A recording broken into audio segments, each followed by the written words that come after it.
City న్యూస్కు స్వాగతం. దళిత క్రైస్తవులకు ఎస్సీ హోదా కల్పించాలని దళిత క్రైస్తవుల నాయకులు డిమాండ్ చేశారు. దళిత క్రైస్తవులకు ఎస్సీ హోదా కల్పించాలని దళిత క్రైస్తవుల నాయకులు డిమాండ్ చేశారు. దళిత క్రైస్తవులకు ఎస్సీ హోదా కల్పించాలని డిమాండ్ చేస్తూ ఆల్ ఇండియా క్రిస్టియన్ ఫెడరేషన్ ఆధ్వర్యంలో పెడన పట్టణంలోని మున్సిపల్ కార్యాలయం ఎదుట గల అంబేద్కర్ విగ్రహం వద్ద నిరసన వ్యక్తం చేశారు. తొలుత అంబేద్కర్ విగ్రహానికి పూలమాలలు వేసి నివాళులర్పించారు. దళిత క్రైస్తవులకు ఎస్సీ హోదా కల్పించాలని నినాదాలు చేశారు. ఏఐసీఎఫ్ కార్యదర్శి reverend John Daniel, P Devanandam, Jakkula Anand, Emmanuel, All India Poor People Party రాష్ట్ర జనరల్ సెక్రటరీ భూదాల ఆశీర్వాదం, బత్తుల రమేష్ తదితరులు పాల్గొన్నారు. మరి మేము ఆల్ ఇండియన్ క్రిస్టియన్ ఫెడరేషన్ అనే ఆర్గనైజేషన్ ద్వారా మరి మీ అందరూ కూడా ఈ యొక్క ప్రత్యేకమైన కృతజ్ఞతలు తెలియజేస్తూ ఉంటున్నాం. ప్రత్యేకంగా చూసుకునేటట్లయితే అంశము ఏ విధంగా మనం చూసుకునేటట్లయితే దళిత క్రైస్తవులకు ఎస్సీ హోదా కల్పించాలి. దళిత క్రైస్తవులు అనబడుతున్న వారిని మనం చూస్తూ ఉన్నట్లయితే వారు లైఫ్ చూస్తూ ఉన్నట్లయితే క్రైస్తవులుగానే పరిగణిస్తున్నప్పుడు కూడా అది విశ్వాసంతో వారు ఆ యొక్క మతాన్ని స్వీకరించి ఉన్నట్లుగా చూడగలుగుతున్నాం. కానీ ఇక్కడున్న ఆలోచనలు తీసుకుని ఉన్నట్లయితే, అధికారులు తీసుకుని ఉన్నట్లయితే వారి యొక్క ఆలోచన ఎలాగుంటుంది అంటే ఆ యొక్క క్రైస్తవులు అది మతమైన అని వాళ్ళు ఏం చేస్తున్నారంటే వాళ్ళు రిజర్వేషన్లు ఆపేస్తూ ఉంటున్నారు. వారు దేనికి ఈ లోకంలో వారు అన్య మతాన్ని ఆచరిస్తూ ఉన్నారని ఒక భారతదేశంలో ఒక రకమైన ఆలోచన తీసుకుని వస్తారు. నేను All India Poor Peoples Party Andhra Pradesh general సెక్రటరీగా పనిచేస్తున్నాను. ఈరోజు ఈ ఏఐసీఎఫ్ కార్యక్రమంలో భాగంగా చూస్తే దళితులు క్రిస్టియన్లకు జరుగుతున్న అన్యాయాలు చాలా గొప్పగా ఉన్నవి. అయితే వాళ్ళకు చెందవలసిన బెనిఫిట్స్ అన్నీ ఏం చెందట్లేదు. ఎందుకంటే క్రిస్టియన్గా ఎప్పుడో ఫారినర్స్ మన దేశానికి వచ్చి ఏదో పరిపాలించి అది వాక్యం చెప్పి పోయినందువల్ల వీళ్ళు క్రిస్టియన్గా పరిగణింపబడరు. కాబట్టి అది మతంగా ఉంటుంది. కాబట్టి మతమే కులమే ఉంటుంది. కాబట్టి దయచేసి అంబేద్కర్ పెట్టిన ఈ యొక్క ఆర్టికల్ను పునరావాసంగా తీసుకొని దళితులు క్రిస్టియన్లు కాదని, దళితులకే ఉండాలని క్రిస్టియన్లకు కూడా అన్యాయం.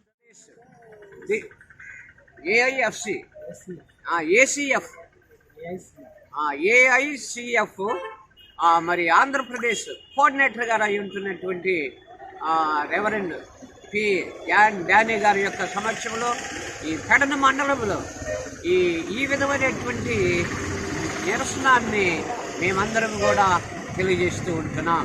అలాగనే పెడన మండలంలో సంబంధించినటువంటి దైవజనులు ఇక్కడ ఉన్నారు. అదే ప్రకారముగా గుంటూరు జిల్లా నుంచి వచ్చినటువంటి దైవజనులు ఆశీర్వాదం గారు ఉన్నారు. అలాగనే పెద్దలు పూజ్యులు ఇమానుయేల్ గారు ఇక్కడ మన మధ్యలో ఉన్నారు. ఇంకను మన ప్రియులు అయినటువంటి ప్రతి వారు కూడా ఈ యొక్క నిరసన తెలియజేస్తూ ఉంటున్నటువంటి సమయంలో మేము కూడా చల్లపల్లి మండలం నుండి మేము కూడా వచ్చి ఉంటున్నాం. దానిని బట్టి ప్రియమైనటువంటి విజయవాడలో అంబేద్కర్ విగ్రహం ఎదుట బీభత్సం సృష్టించిన వారిపై కఠిన చర్యలు తీసుకోవాలని పెడన వైసీపీ నియోజకవర్గ ఇన్ఛార్జి ఉప్పాల రాము డిమాండ్ చేశారు.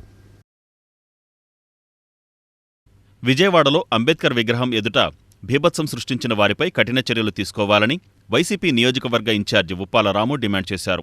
విజయవాడలోని స్వరాజ్య మైదానంలో 400 కోట్లతో భారత రాజ్యాంగ నిర్మాత డాక్టర్ బిఆర్ అంబేద్కర్ స్మృతివనాన్ని సుందరంగా నిర్మించడానికి మాజీ ముఖ్యమంత్రి ఎంతో కృషి చేశారని, అటువంటి జగన్ పేరు శిలాఫలకాన్ని తొలగించడం హేయమైన చర్య అని రాము అన్నారు. శిలాఫలకాన్ని తొలగించినటువంటి వారిని తక్షణమే ఉపేక్షించకుండా అరెస్టు చేయాలని రాముతో పాటు ఎస్సీ నాయకులు డిమాండ్ చేశారు. దాడులకు పాల్పడిన వారిని అరెస్టు చేయకుంటే ఆందోళనలు మరింత ఉధృతం చేస్తామన్నారు. ఎస్సీ నాయకులు గరికముక్కు చంద్రబాబు, బొడ్డు శ్యామలాదేవి, వాసు, వైసీపీ నాయకులు Pinninti Mahesh, Sangha Madhu, Rajulapati Achyutarao, Kondaveeti Nagababu, Davu Bhairavalingam, Madasu Baburao, municipal vice chairman Bayalapati Jyothi, కౌన్సిలర్లు పిచ్చిక సతీష్ తదితరులు పాల్గొన్నారు. తొలుత రాము నాయకులు పట్టణంలోని తన కార్యాలయంలో అంబేద్కర్ చిత్రపటానికి పూలమాలలు వేసి నివాళులర్పించి పాలాభిషేకం చేసి కొవ్వొత్తుల ప్రదర్శనతో నిరసన వ్యక్తం చేశారు. ఏదైతే జగన్మోహన్ రెడ్డి గారి పేరు ఫలకం ఉందో ఆ శిలాఫలకాన్ని అలాగే ధ్వంసం చేసి ఇంకా తర్వాత ఏం చేసేవారో తెలియదు. సోదరులు చెప్పినట్టుగా విగ్రహాన్ని ధ్వంసం చేయడానికి వచ్చారా, వాళ్ళు ఎందుకు వచ్చారనేది మీరు వాళ్ళందరినీ కూడా ఎవరైతే ధ్వంసం చేశారో, ఇలాంటి సంఘ విద్రోహ చర్యలు చేస్తున్నారో వారందరినీ కూడా ఖచ్చితంగా కఠినంగా శిక్షించాలి. ఎందుకంటే ఇప్పుడు జరిగి 4 రోజులు కావస్తుంది, 3 రోజులు కావస్తుంది. 3 రోజులైనా సరే ఇంతవరకు వారిని పట్టుకోకుండా కాలయాపన చేస్తూ ఉన్నారు. అంటే ఇదంతా కూడా కుట్రపూరితంగా చేస్తున్నారని చెప్పేసి అని అర్థమవుతూ ఉంది. ఎందుకంటే ఈ భారతదేశంలో 28 రాష్ట్రాల్లో ఏ ఒక్క రాష్ట్రంలో కూడా ఈ 125 అడుగుల విగ్రహాన్ని ఎవరు ఏర్పాటు చేయలేదు. ఏర్పాటు చేసింది కేవలం జగన్మోహన్ రెడ్డి గారు మాత్రమే, 400 కోట్ల రూపాయలతో. దాన్ని ఓరవలేకనే, ఎందుకంటే ఒక దుర్బుద్ధితో చేసే ఇవన్నీ కూడా చేస్తూ ఉన్నారు, కుట్రలు కుతంత్రాలు. మనం చూస్తూ ఉన్నాం గడిచిన 2 నెలల నుంచి ఏ విధంగా చేస్తూ ఉన్నారని. ఇవన్నీ మంచి చర్యలు కాదు. ఖచ్చితంగా మీరు కూడా ప్రభుత్వం ఏదైతే ఉందో ఖచ్చితంగా కఠినంగా శిక్ష. జగన్మోహన్ రెడ్డి గారి పేరుని తీసేస్తారా? ఆయన చరిత్ర సృష్టించాడు. ఈరోజు అంత విగ్రహం ఎవరండి కట్టించేది? అంత కాస్ట్లీ ప్లేస్లో ఎవరు కట్టించారు? అది వారవలేక చంద్రబాబు నాయుడు ఈ రోజుని జగన్మోహన్ రెడ్డి గారి పేరు ఉండకూడదని తుడిపించేస్తావు. తుడిపిస్తే ఏమవుతుంది? ఆయన పేరు పోతుందా? కొన్ని తరాల వరకు కూడా అది జగన్మోహన్ రెడ్డి గారు నిర్మించారు ఈ విగ్రహం అని ప్రజలందరూ చెప్పుకుంటారు, కథలుగా చెప్పుకుంటారు. నువ్వు చేసిన పని కూడా గుర్తుంటుంది అందరికీ, అందరూ చెప్పుకుంటారు నీ నీచమైన పనిని కూడా. నువ్వు ఎక్కడైనా చూపించు పార్టీ అభిప్రాయాలు. డాక్టర్ బిఆర్ అంబేద్కర్ దగ్గర మాత్రం చూపించకూడదు. ఆయన అందరికీ దేవుడే, నీకు నాకు అందరికీ.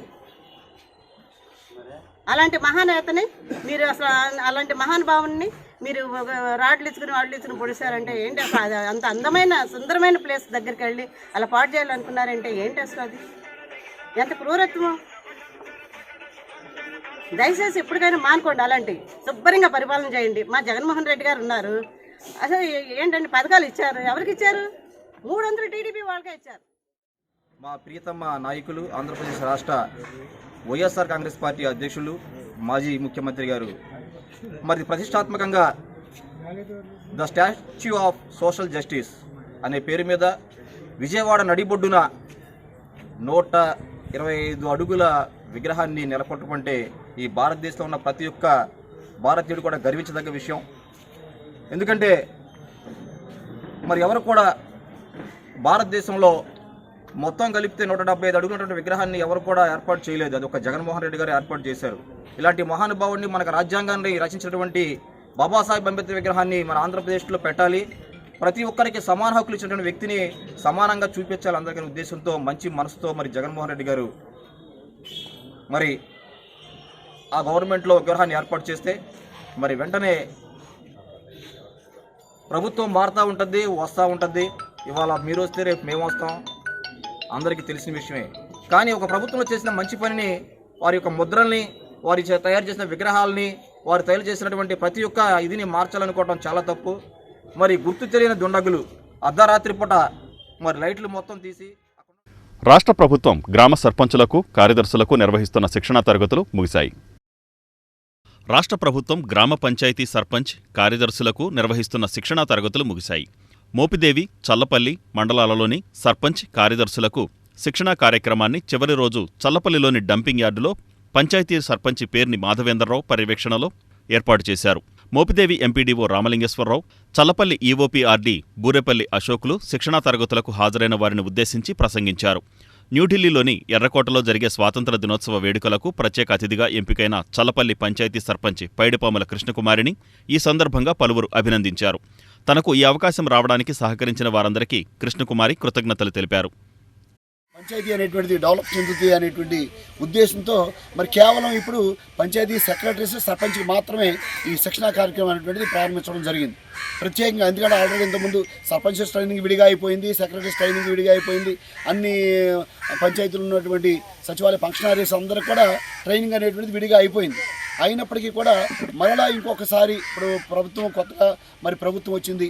వీరి ప్రభుత్వంలో కూడా ప్రాధాన్యత అంశంగా పర్యావరణ పరిరక్షణ అనేటువంటిది, ప్రజారోగ్య భద్రత అనేటువంటిది ముఖ్యంగా 2 సబ్జెక్టులు తీసుకున్నారు. కాబట్టి ఇదిగో ఈ 2 సబ్జెక్టుల మీద పరిపాలన, ప్రజారోగ్య భద్రత, పారిశుద్ధ్యం అనేటువంటి అంశాల మీదే ఇప్పుడు మనం ఈ శిక్షణా కార్యక్రమాన్ని తీసుకుంటున్నాం. దానిలో భాగంగా మరి మన మాధవేంద్ర గారు చెప్పినట్టుగా మరి గడిచినటువంటి 2 రోజుల్లో కూడానండి పంచాయతీ యొక్క అధికారాలు, విధులు, సర్పంచ్ యొక్క అధికారాలు, విధులు అనేటువంటి దాని గురించి మనం నేర్చుకున్నాం.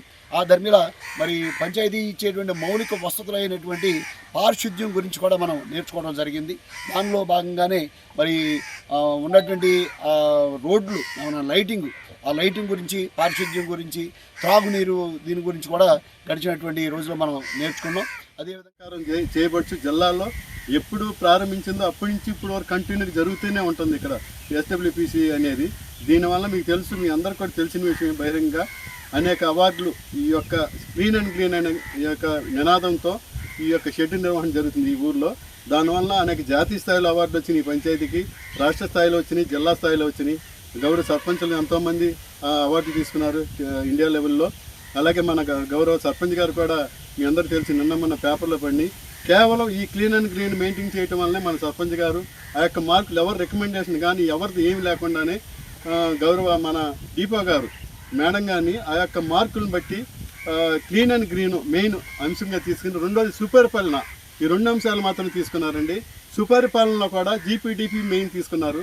జీపీడీపీ ఎక్కువ బాగా అన్ని అంశాలు కవర్ చేయడంలో ఈ పంచాయతీ ఉంది అనే ఉద్దేశంతో కూడా కలిపి, ఆ అంశాలతో కలిపి మాత్రం మేడం గారిని సెలెక్ట్ చేసుకుని ఎవరు రికమెండేషన్ ఏమి లేకుండానే రాష్ట్ర స్థాయిలో 3 సర్పంచులు ఎన్నికవుతే దాంట్లో ఒక సర్పంచ్ గారు వీరయ్యారు. ఇవన్నీ ఎందుకు చెబుతున్నానంటే రేపు మేడం గారు సోమవారం బయలుదేరి వెళ్తున్నారు. 13 అక్కడ దిగి 14న ఒక సెమినార్లో పాల్గొంటారు. పంచాయతీరాజ్ ఏదైతే ఇండియా లెవెల్లో ఉన్నటువంటి పంచాయతీరాజ్ శాఖ నిర్వహించే సెమినార్లో పాల్గొంటున్నారు.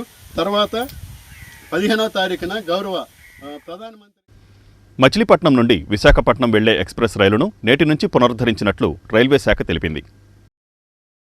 మచిలీపట్నం నుండి విశాఖపట్నం ఎక్స్ప్రెస్ రైలు నేటి నుంచి పునరుద్ధరించినట్లు రైల్వే శాఖ తెలిపింది. గత 8 నెలలుగా నిలిచిపోయిన మచిలీపట్నం విశాఖపట్నం ఎక్స్ప్రెస్ రైలు ఎట్టకేలకు రైల్వే శాఖ పునరుద్ధరించింది. ఇక నుంచి ఈ రైలు రెగ్యులర్గా మచిలీపట్నం విశాఖపట్నం మధ్య నడుస్తుందని రైల్వే వర్గాలు పేర్కొన్నాయి. ఎంపీ వల్లభనేని బాలశౌరి కేంద్ర రైల్వే శాఖ మంత్రికి చేసిన విజ్ఞప్తి నేపథ్యంలో విశాఖపట్నం రైలు తిరిగి పట్టాలెక్కింది. ఈ నెల 7 మరియు 9వ తేదీలలో నడిపిన మచిలీపట్నం తిరుపతి ఎక్స్ప్రెస్ రైలు సెప్టెంబర్ నుండి వారానికి 3 సార్లు నడిపేందుకు రైల్వే శాఖ సుముఖంగా ఉన్నట్లు తెలిపింది. లక్ష్మణరావుపురంలోని కోదండ రామాలయంలో అమ్మవారికి శ్రావణ పట్టి సమర్పించారు. లక్ష్మణరావుపురంలోని కోదండ రామాలయంలో అమ్మవారికి శ్రావణ పట్టి సమర్పించారు. ఇటీవలే ప్రథమ వార్షికోత్సవం జరుపుకున్న ఈ ఆలయంలో అమ్మవారికి శ్రావణమాసం సందర్భంగా చీర, పళ్ళు, స్వీట్లు, గాజులు, పసుపు, కుంకుమతో కూడిన శ్రావణ పట్టిని ఘనంగా సమర్పించారు. పెద్ద సంఖ్యలో భక్తులు ఈ కార్యక్రమంలో పాల్గొన్నారు. శ్రీలక్ష్మీవల్లభారంభాం విగణోమునిమధ్యమాం అస్మదాచార్యపర్యంతాం వందే గురుపరంపరాం. ఈశానాం జగతోస్య వెంకటపతే విష్ణో పరాం ప్రేయసీం తద్వక్షస్థల నిత్యవాసరసికాం తత్క్షాంతి సంవర్ధినీం పద్మాలంకృతపాణిపల్లవయుగాం పద్మాసనస్తాం శ్రియం వాత్సల్యాదిగుణోజ్వలాం భగవతీం వందే జగన్మాతరం. మన లక్ష్మణరావుపురం గ్రామంలో వేయించేసినటువంటి హనుమత్ సీతాలక్ష్మణ సమేత కోదండరామచంద్ర స్వామి వారి యొక్క దేవాలయంలో శ్రావణమాస పర్వదిన సందర్భంగా సీతామ్మవారికి శ్రావణమాస పట్టి, వడిబియ్యము, విశేష మల్లెపుష్పాలతో సహస్రనామార్చన విశేష పూజా కార్యక్రమం ఈ రోజున 11/8. గత 50 సంవత్సరాలుగా లక్ష్మణరావుపురంలో రామ మందిరంగా వెలసిల్లుతుంది. అయితే గత సంవత్సరమే దీన్ని కంప్లీట్ ధ్వజస్తంభం, అలాగే శిఖరం, విమాన శిఖరం, ప్రాణ ప్రతిష్టలతో దేవాలయంగా ప్రతిష్ఠ చేయడం జరిగింది. ప్రథమ వార్షికోత్సవం అయిన తదుపరి మొట్టమొదటిగా వచ్చినటువంటి ఈ శ్రావణ మాసంలో అమ్మవారికి శ్రావణ పట్టిని సమర్పించడం జరుగుతుంది.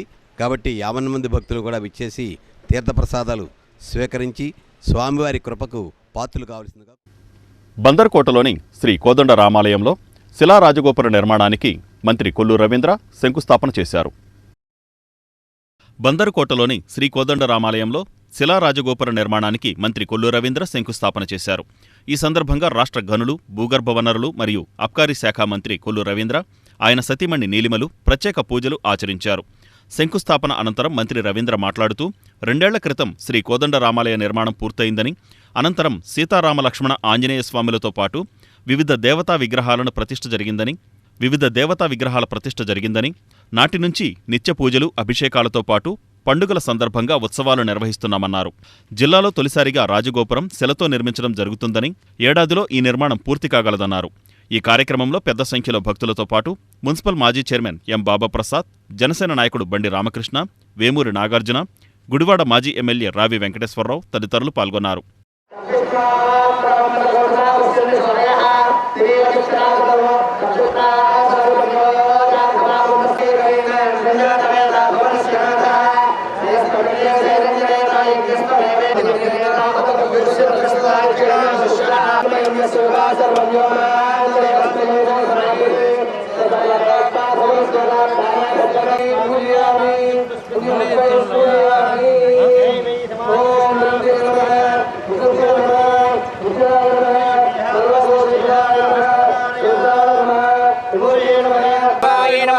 కాంతాయ నమః, కామాక్షే నమః, క్రోధ సంభవాయ నమః.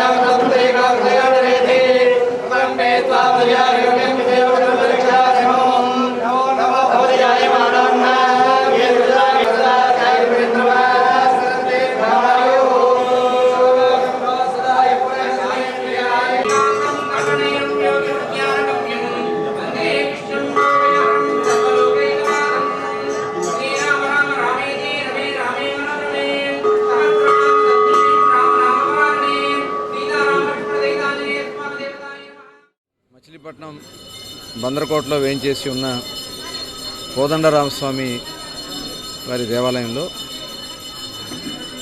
ఈరోజు శిలా రాజగోప నిర్మాణానికి భూమి పూజ చేసుకోవడం జరిగింది. మరి ఈ ఆలయ నిర్మాణం దాదాపు 6-7 సంవత్సరాలుగా అనుకున్నాం. 2 సంవత్సరాల క్రితం ఆలయ నిర్మాణం పూర్తి చేసుకుని విగ్రహ ప్రతిష్ఠా కార్యక్రమం కోదండరామస్వామి వారు, సీతమ్మ వారు, లక్ష్మణస్వామి, ఆంజనేయ స్వామి వారు, అదేవిధంగా విజయ గణపతి, లలితా త్రిపుర సుందరి, అలాగే హనుమంతుని, రాసాంజనేయ స్వామి ఆలయాలను ఇక్కడ నిర్మాణం చేసుకోవడం జరిగింది. అలాగే ప్రతిష్ఠా కార్యక్రమం కూడా అప్పుడు పూర్తి చేసుకుని నిత్యం పూజలు జరుగుతూనే ఉన్నాయి. అభిషేకాలు, ఉత్సవాలు, శ్రీరామనవమి కళ్యాణ కార్యక్రమం, అదేవిధంగా గణపతికి నవరాత్రులు, వినాయక చవితి సందర్భంలో, అలాగే అమ్మవారికి దసరా ఉత్సవాలు, అలాగే శ్రావణ మాసంలో ప్రత్యేక పూజా కార్యక్రమాలు ఇక్కడ నిరంతరం పూజలు జరుగుతూనే ఉన్నాయి. మరి ఇక్కడ రాజగోపురం నిర్మాణం చేయాలని చెప్పి పెద్దలందరూ కూడా తలంచడం, దానిలో భాగంగా ఈరోజు మరి మన జిల్లాలోనే లేని విధంగా ఇక్కడ ఫస్ట్ టైం శిలతో రాజగోపుర నిర్మాణం చేస్తూ ఉన్నాం. ఫ్రంట్ అంతా కూడా శిలతో చేయాలని చెప్పి నిర్ణయించుకోవడం, ఆ స్వామివారి ఆదేశానుసారం ఈ కార్యక్రమాలు జరుగుతూ ఉన్నాయి. ఇదంతా కూడా ఒక సంవత్సర ప్రాజెక్ట్, ఇది 1 year పడుతుంది. వీలైనంత తొందరగా దీన్ని పూర్తి చేయాలని చెప్పి కూడా శిల్పుల్ని కోరటం జరిగింది. మరి దీనికి కావాల్సినటువంటి శిల ఏర్పాట్లు కానీ, మరి ఇక్కడ అన్ని ఏర్పాట్లు కూడా పెద్దలందరూ సహకారంతో ఏర్పాటు చేసుకున్నాం. మరి స్వామివారి ఆశీర్వాదంతో అతి త్వరలోనే ఆ కార్యక్రమం కూడా పూర్తి కావాలని, మన మచిలీపట్నానికి ఒక వైభవం రావాలని చెప్పి మనస్ఫూర్తిగా భగవంతుని ప్రార్థించి.